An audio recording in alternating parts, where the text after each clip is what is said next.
கஷாயம் எப்படி பண்ணுறது அப்படிங்கிறத இந்த வீடியோவில் பார்க்க போகிறோம். கோல்டுக்கு கொத்தமல்லி நல்லா உரலில் இடித்து போட்டுக்கோங்க. மிளகு, கிராம்பு, பட்டை, ஏலக்காய் இதெல்லாம் நல்லா பவுடர் பண்ணி இடித்து போட்டுட்டு தண்ணி ஊற்றிக்கோங்க.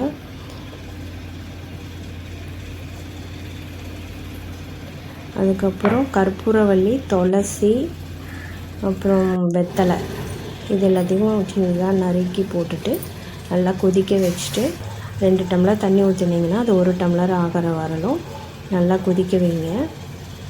இது காஃப், இருமல் வருது இல்லையா, ட்ரை இருமல், சளி இதுக்கு எல்லாத்துக்குமே நல்லாயிருக்கும்.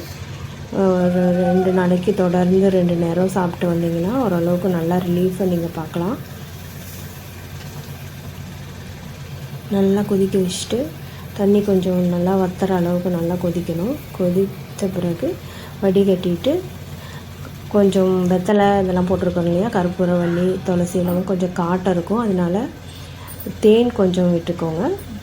கொஞ்சம் ஆறின பிறகு தேன் விட்டு கலந்து வெதுன்னு குடிங்க, நல்லாயிருக்கும். கோல்டுக்கு ரெமடி இது தான்.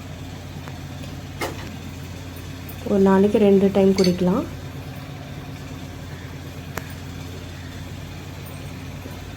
இதை செஞ்சு பாருங்கள். உங்களுக்கு பிடிச்சிருந்தா அது ரிலீஃப் இருக்கும். கண்டிப்பாக செஞ்சு பாருங்கள்.